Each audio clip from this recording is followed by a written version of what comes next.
Welcome to a brand new episode of the Jampack Report today for October the 22nd of 2020. Of course, my name is Samuel Adams and this is a daily gaming news podcast meant to bring you the hottest news you need to know from around the industry, hosted on YouTube and podcast services around the world 5 days a week. It is your one-stop shop for everything you need to know. So if you enjoy the show and you like what you see, hit that subscribe button and keep coming back for more. However, we could be getting a glimpse at what the future of video game storage looks like because space is a big part of the thought process behind the next generation consoles. 1 terabyte, 512 gigabytes, 825 gigabytes. In today's standards, those are not really big numbers, but they could be having a bit more value than we think if other companies follow in the footsteps of Epic Games, because Fortnite on PC is now over 60 gigabytes smaller thanks to Epic optimization. Fortnite on PC has shrunk considerably down from over 90 gigabytes to just under 30 gigs thanks to recent optimizations from developer Epic. The news, detailed yesterday in a Fortnite update note posted on the game's service Twitter account, means that the Battle Royale hit will now take up far less space on your computer's drive. That gives you more room for other games, or some extra breathing room in the event you have a monstrous Call of Duty Modern Warfare / Warzone install. As the update note stresses, PC players will have to download a larger than normal patch before the overall size reduction takes effect, but after that the game should take up no more than a third of its prior size. The patch is also setting up the game for improved loading performance and smaller future patches down the line, speeding up the time it takes to update Fortnite and get back to playing. Now, I have not played Fortnite regularly in over a year, and I don't think that I've actually picked it up and played it since around March or so of this year. But it is still, of course, a very, very popular game with millions around the world still playing daily. With that being said, this is really impressive technology because of the restriction that we're seeing on next-gen consoles. Of course, the drives in a couple of the next-gen consoles, of course I'm thinking about the Xbox Series X and the PlayStation 5, are smaller than what is considered the industry standard on the current generation consoles now, because SSD technology is still much more expensive than traditional hard drive technology, which would have pushed the cost of the console up and out of the hands of a lot of consumers, so they made concessions where they could, and that included cutting the space. And so in a world where you have Warzone potentially taking up 200 gigs of space and an entire SSD on somebody's PC gaming rig, and of course a very large portion of their hard drive on the PlayStation 4 or the Xbox One, it is amazing to see that Epic is optimizing Fortnite in a way that is making it a fraction of the size. And what I hope happens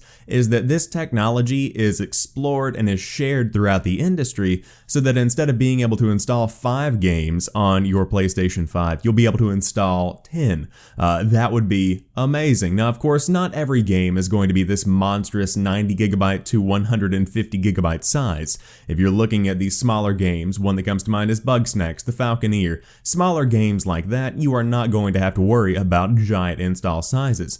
But for your Cyberpunk 2077s, for your Call of Duty Black Ops Cold Wars, for your Assassin's Creed Valhallas, these are going to be very, very big games. And so it is good to see that at least one company in the space is trying to whittle down as much as they can. And hopefully that kind of optimization comes more in the future. But hopefully it could be coming to Hideo Kojima's next game because he has confirmed a new project is in development, but he says nothing about it. Legendary video game developer Hideo Kojima has confirmed a new project is in development, but has said nothing. In a statement issued on Kojima's official Twitter accounts and Kojima Productions' LinkedIn page, the Metal Gear creator said the studio was hiring for various roles at its Tokyo office. In 2015, Kojima Productions split from Konami, becoming an independent studio.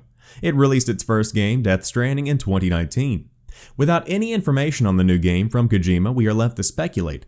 Everything from Death Stranding 2 to a new Silent Hill has been rumored since work wrapped up on Death Stranding.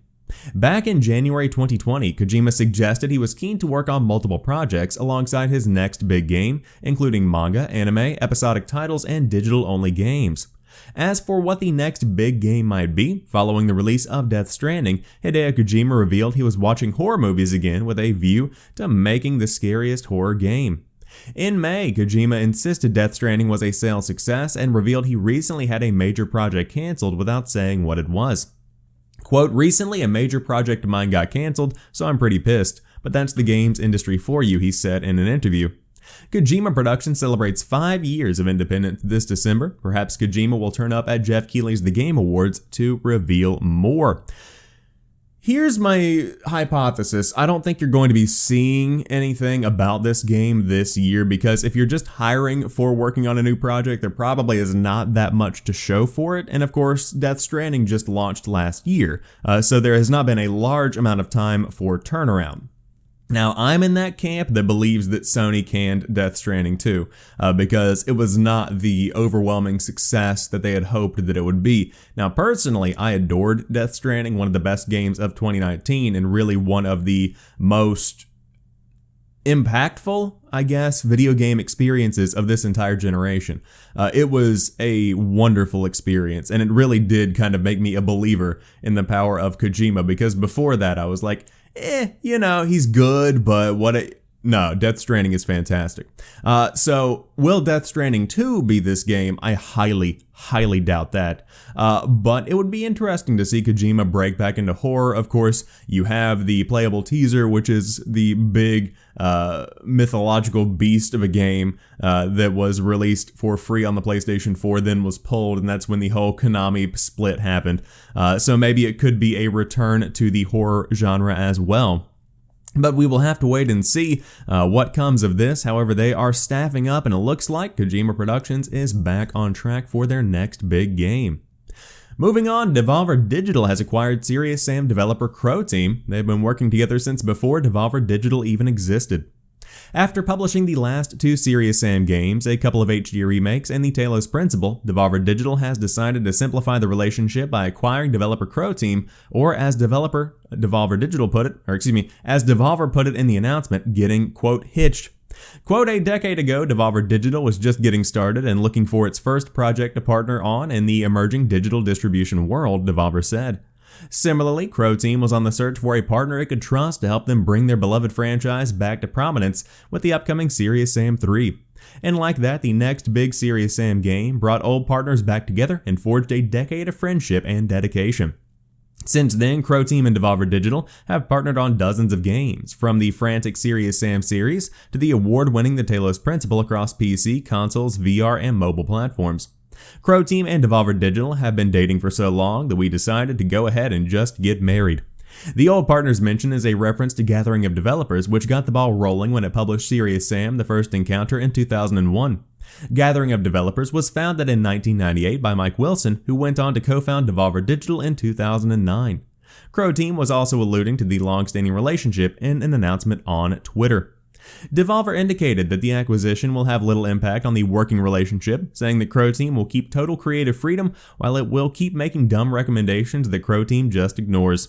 Future Croteam games include the Talos Principle 2, which is still in the works, as well as more Serious Sam and new games from the studio and its Croteam incubator partners. So first and foremost, if you haven't checked out Serious Sam 4, highly recommended. Looks really good. I believe it's on Stadia and PC right now, hopefully coming to more platforms in the future. But ultimately, man, Devolver Digital is just this little gem in the gaming industry. It is a wonderful... it's just a company unlike any other. If you check out their E3 performances, and I call them performances because that's what they are, if you check out the games that they publish, if you see the kind of PR announcement that they put out, they're getting hitched instead of acquiring a company. On top of that, by the way, their news feed on their website is called devolverdigital.com/propaganda. There is so much personality here, and that makes me so happy. But in terms of this acquisition, of course, Serious Sam is definitely a game that has risen to prominence again over the past few years. It is not your, number one selling game AAA across the world, but it certainly has made a name for itself. And on top of that, Devolver Digital has made a huge name for itself in the gaming industry in the past 10 years. So it sounds like a pretty healthy acquisition for both parties. Now, to round out today's show, Ubisoft is embracing a cross-platform progression future with Assassin's Creed Valhalla and more.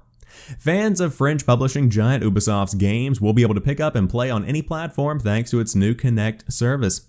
Announced in a news post, this new platform is launching on October 29th for PC, console, and mobile devices. It is replacing the Uplay desktop app and the company's club loyalty scheme. The service is adding cross-progression support for titles including Hyperscape, Assassin's Creed Valhalla, Immortals Fenyx Rising, and Riders Republic, in addition to more upcoming releases. You can be playing one of these games on PC and then pick up where you left off on PlayStation 4. Magic! The future is here. Ubisoft Connect works across all platforms so you can see what your friends are playing and what achievements they have unlocked no matter what hardware they are using. Users are even rewarded for playing Ubisoft titles and completing challenges for future releases. The more time they spend with these games, the more they can unlock. These are divided into core and time-limited challenges. Presumably the former are permanent while the latter are only available for a certain period.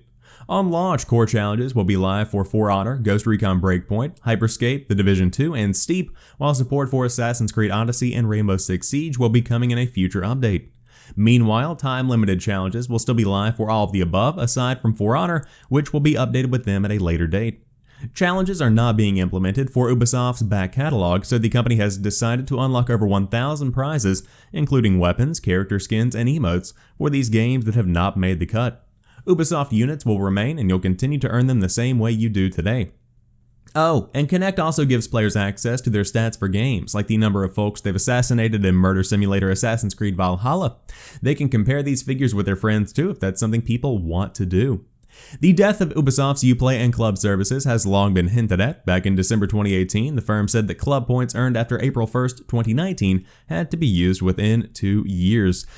So, this is a fantastic step forward, especially for somebody like me, and I think that a lot of people are going to be on the same page, where, of course, a new console generation is coming, and so you have a lot of people that, number one, are going to be playing on current-gen hardware for a while, and then will upgrade to their next platform. So, for instance, a lot of people will go from PS4 to PS5.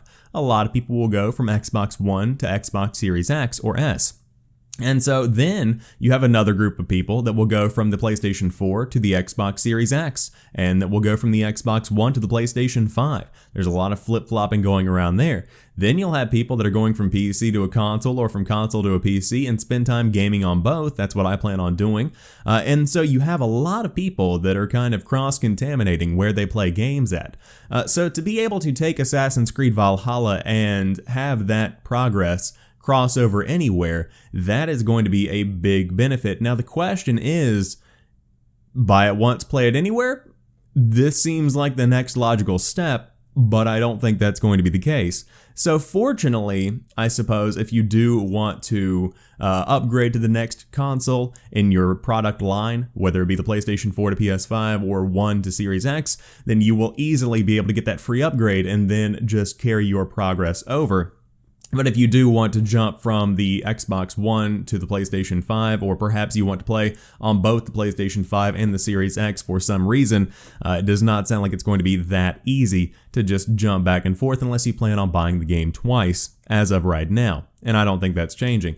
But again, huge step forward, very nice to be able to have that progression carry forward. The reward system sounds nice. I like to be able to get rewarded for spending tons of time in games.